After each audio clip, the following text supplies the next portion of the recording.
Olá pessoal, tudo bem? Bom, nossa segunda aula então, vamos começar aqui sobre direito das sucessões. Nós vamos começar falando sobre a herança e a sua administração. Então, o que é a herança e quem a administra, tá? É isso que nós vamos abordar basicamente nessa aula. Bom, a herança é o conjunto de bens formado com o falecimento do decujus, que é o autor da herança, tá? Conforme o entendimento majoritário da doutrina, a herança forma o espólio, que constitui um ente despersonalizado ou despersonificado, tá? E não de uma pessoa jurídica, havendo uma universalidade jurídica criada por ficção legal, tá bom? Então, você tem que pensar, você tem que lembrar, tá bom? Que a herança é o conjunto de bens de uma pessoa que morreu. Beleza. Agora, você tem que entender, lembrar que a maioria da doutrina entende que essa herança, ela forma o espólio que constitui um ente despersonalizado, tá bom? E não de uma pessoa jurídica em si, tá bom? Havendo uma universalidade jurídica criada por uma ficção legal, ok? Por isso que eu falei na aula passada que é importante você ver o curso de bens, tá? Porque você lembrando de alguns conceitos de lá, fica facinho de você entender esses conceitos, beleza? O artigo 1791 vem dizer para a gente que a herança defere-se como um todo unitário, ainda que vários sejam herdeiros. É aquilo que eu falei na outra aula também. Ela é um todo unitário, tá bom? Até que seja feita a partilha, tá? E o parágrafo único vem dizer que até a partilha, o direito dos coherdeiros quanto à propriedade e posse da herança será indivisível, regular-se-á pelas normas relativas ao condomínio, tá bom? É isso que você tem que entender, que a pessoa morre, ela deixa um conjunto de bens que é indivisível até a partilha para os seus herdeiros. E aí, então, os herdeiros, eles estão ali na propriedade e posse da herança, tá? E aí, então, os direitos e deveres, enfim, contra a propriedade e a posse, vão ser regulados pelas normas relativas ao condomínio, tá bom? Bom, o artigo 1792 vem dizer para a gente que o herdeiro não responde por encargos superiores às forças da herança. Incumbe-lhe, porém, a prova do excesso, salvo se houver inventário que a excluse, demonstrando o valor dos bens herdados. Existe uma certa confusão, né, no Brasil. Isso eu já vi dando aulas presenciais e tal. A galera já me perguntou, falando, mas não existe isso de transmissão de dívida, né? Meu pai é cheio de dívida, vai morrer e me deixar um monte de dívida. Calma. Lê de novo esse artigo 1792 comigo. O herdeiro não responde por encargos superiores às forças da herança. Incumbe-lhe, porém, a prova do excesso, salvo se houver inventário que a excuse, demonstrando o valor dos bens herdados. Vou te dar dois exemplos. O exemplo 1. O falecido deixa 2 herdeiros, 2 filhos, tá? E um patrimônio de R$500 mil. Beleza. Deixa ainda uma dívida de R$1 milhão. E aí? Cada herdeiro somente responde nos limites das suas cotas de herança. Qual que eram as cotas dele? Metade de cada um. Então, cada um tinha direito a 250 mil daquele 500 mil, certo? E aí, então, mas tem uma dívida de R$1 milhão. Ele não vai atingir os bens do herdeiro, vai atingir essas cotas dele. E 250 mil aqui, 250 mil aqui. Beleza? Exemplo 2. Como os herdeiros respondem dentro das forças da herança, eventual penhora de bens não pode recair sobre a ameação dos cônjuges dos herdeiros casados pela comunhão parcial de bens. Por quê? Porque eles estão excluídos, porque eis que excluídos da comunhão os bens recebidos por herança. Beleza? E o artigo 1793 diz que o direito à sucessão aberta, bem como o quinhão de que dispõe o coerdeiro, pode ser objeto de cessão por escritura pública, tá? Então, esse direito à sucessão aberta e o quinhão de um herdeiro, tá? Que é o direito, né? Cada herdeiro, o direito que ele tem, né? A parte dele se chama quinhão, tá? Então, esse direito à sucessão aberta, bem como o quinhão de que dispõe um coerdeiro, pode ser objeto de cessão por escritura pública, tá? É a cessão de direitos sucessórios, tá bom? Então, a pessoa, ela cede esses direitos à herança para outra, tá bom? Vende, enfim, tá? No parágrafo 1º desse artigo, vem dizer para a gente que os direitos conferidos ao herdeiro em consequência de substituição ou de direito de acrescer presumem-se não abrangidos pela cessão feita anteriormente, tá? Então, por exemplo, vou ler de novo com você e explicar cada parte do parágrafo. Os direitos conferidos ao herdeiro em consequência de substituição ou de direito de acrescer presumem-se não abrangidos pela cessão feita anteriormente, tá? Então, se algum herdeiro teve um direito em consequência de substituição, tá? Ou de um direito de acrescer, essa cessão que ele fez anteriormente, tá? Que ele cedeu os direitos hereditários dele e tal, não estão abrangidos esses direitos que ele adquiriu por substituição ou por direito de acrescer. Por quê? Porque ele cedeu aquele tanto que ele tinha naquela época, tá? Então, ele cedeu o quinhão dele, que era de 200 mil reais, que tinha... É isso. Pum, beleza. Então, toma. Ele cede isso. Agora, e se depois, por substituição, que nós vamos ver mais para frente, ou por direito de acrescer, ele recebe algum direito, esses direitos que ele recebe não estão abrangidos pela cessão que foi feita anteriormente, tá bom? Porque ele cedeu aquela parte que ele imaginava ter naquela época, né? Que ele não, enfim, depois sobreveio essa situação de substituição, sobreveio essa situação de direito de acrescer. Então, esses direitos conferidos a ele não estão abrangidos àquela cessão feita anteriormente, tá? Bom, o parágrafo 2º vem dizer que é ineficaz a cessão pelo coerdeiro de seu crédito hereditário sobre qualquer bem da herança considerado singularmente. Por quê? Por quê? Porque a herança, ela é indivisível. Lembra que eu falei isso? Então, como é indivisível, você não pode pegar e falar, olha, esse carro aqui, tô cedendo para você. Não, é indivisível, não foi separado ainda. O que se tem ali é o 1 milhão de reais, porque soma 200 mil de um carro, 300 mil de uma casa e tal, e tá ali 1 milhão. Então, como a herança ela é indivisível, considera-se ineficaz a cessão pelo coerdeiro de seu direito hereditário sobre qualquer bem da herança considerado singularmente. Ok? Isso é muito importante. Tá? Porque na prática isso acontece demais, das pessoas querendo atropelar as coisas no direito sucessório, e aí depois vai, vende, paga e fala, não tinha direito. Lógico que não tinha direito, não leu, lê, consulta um advogado, tá?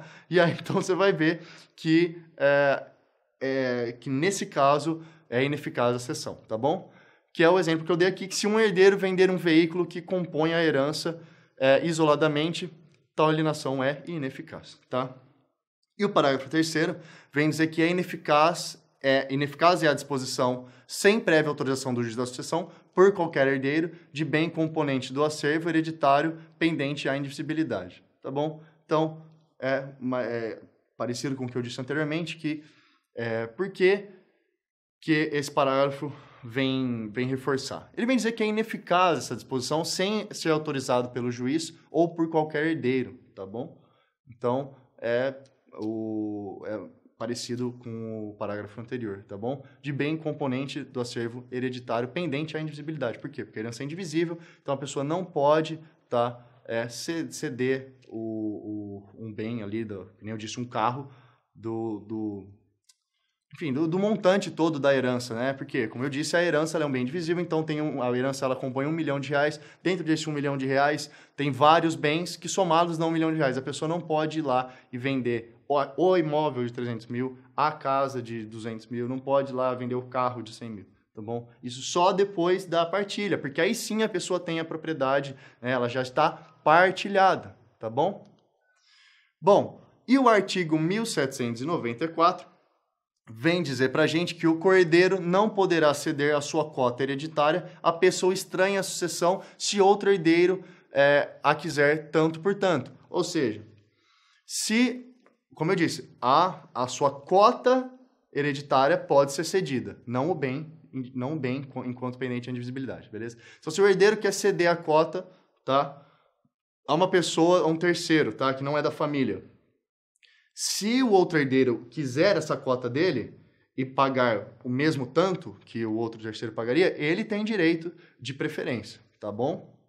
É o direito de preferência do herdeiro, tá? Que a lei vem trazer pra gente. E no artigo 1795 vem dizer pra gente que o coerdeiro, a quem não se der conhecimento da cessão, poderá depositar do preço, haver para si a cota cedida a estranho se o requerer até 180 dias após a transmissão. Então, esse aqui é o caso em que houve a transmissão, tá? E aí, então, o co-herdeiro fala, putz, não, mas eu quero, né? A pessoa nem me ofereceu se eu quero a cota dele. Bom, ele não sabia, tá? Então, o co-herdeiro a quem não se der conhecimento da cessão pode depositar o preço. Então, se vendeu por 200 mil, ele pega e deposita por esses 200 mil e haver para si a cota cedida a estranho, tá? Se o requerer até 180 dias após a transmissão, tá bom? Atenção! A ação de adjudicação está sujeita ao prazo decadencial de 180 dias a contar da transmissão do bem.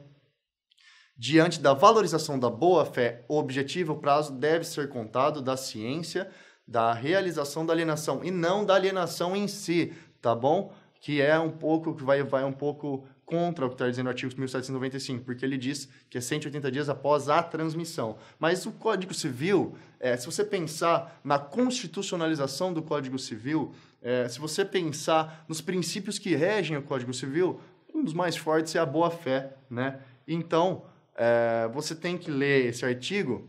Isso é uma divergência doutrinária, tá? Eu estou trazendo o entendimento majoritário da doutrina, mas é uma divergência doutrinária. Enfim, que deve-se ser contado esse prazo de 180 dias a partir da ciência da realização da alienação e não da alienação em si, tá bom? Ciência que eu digo pelo herdeiro que quer a cota parte lá. E o parágrafo único vem dizer que, sendo vários os co-herdeiros a exercer a preferência, entre eles se distribuirá o quinhão cedido na proporção das respectivas cotas hereditárias.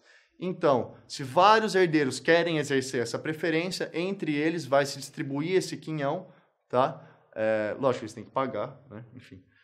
Eles pagando, vai se distribuir esse quinhão na proporção das suas respectivas cotas hereditárias, tá bom? Então, se um tinha direito a 50%, então é 50% do quinhão para ele. E cada um lá era de 25%, então 25% para cada um, tá bom? Bom, e o prazo para abertura do processo de inventário, enfim. O novo Código de Processo Civil vem dizer para a gente que lá no seu artigo 611, que o processo de inventário de partilha deve ser instaurado dentro de 2 meses a contar da abertura da sucessão, ultimando-se nos 12 meses subsequentes, ou seja, terminando, encerrando-se em 12 meses. Que é uma falácia, né? Dificilmente se encerra em 12 meses, enfim. Podendo o juiz prorrogar esses prazos de ofício ou a requerimento da parte, tá bom? Então, esse prazo ele pode ser prorrogado de ofício, como muitas vezes acontece, ou a requerimento da parte.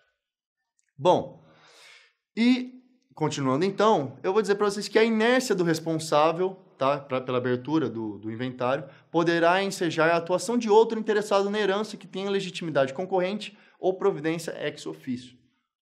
Mas como assim, terceiro? Alguém que, por exemplo, tinha dívida com a pessoa que faleceu. É de interesse dele que seja feito o inventário e tudo mais e tal. Por quê? Porque é para ele receber o dinheiro dele, tá? Depois, né? Então, pega a herança, tira as dívidas, né? E aí, então, para a pessoa, esse terceiro interessado, que era credor da pessoa que faleceu, recebeu o dinheiro dele. Ele pode, essa inércia, né, do responsável pela abertura do inventário, pode ensejar a atuação de um outro terceiro interessado, tá bom? Bom, requerimento fora do prazo não implica indeferimento de abertura do inventário pelo juiz, mesmo porque se trata de um procedimento obrigatório, tá? Não sujeito a um prazo fatal. Mas o atraso na abertura do processo de inventário, quando superior a 60 dias, acarretará acréscimo dos encargos fiscais pela incidência de juros de multa de 10% sobre o importe a recolher, além dos juros de mora, tá bom? E, eu trouxe como curiosidade, no estado de São Paulo, se o atraso for superior a 180 dias, a multa será de 20%, tá? A previsão da Lei Paulista 9.591 de 66, no artigo 27, repisada pela Lei 10.705 de 2000, artigo 21, inciso 1, tá? E, por fim, para terminar nossa aula, o artigo 1.797. Até o compromisso do inventariante, a administração da herança caberá sucessivamente. Então, a quem cabe a administração da herança? Bom, ao cônjuge ou companheiro, se com o outro convivia ao tempo da abertura da sucessão, ao herdeiro que estiver na posse e administração dos bens, e, se houver mais de um nessas condições, ao mais velho, tá? Ao testamenteiro, ou então à pessoa de confiança do juiz e na falta, a pessoa de confiança do juiz na falta ou escusa das indicadas nos incisos antecedentes, ou seja, testamenteiro, herdeiro, cônjuge, enfim. ou quando tiverem de ser afastado por motivo grave levado ao conhecimento do juiz. Tá bom, pessoal? Bom, a gente se vê na próxima aula. Um grande abraço. Tchau.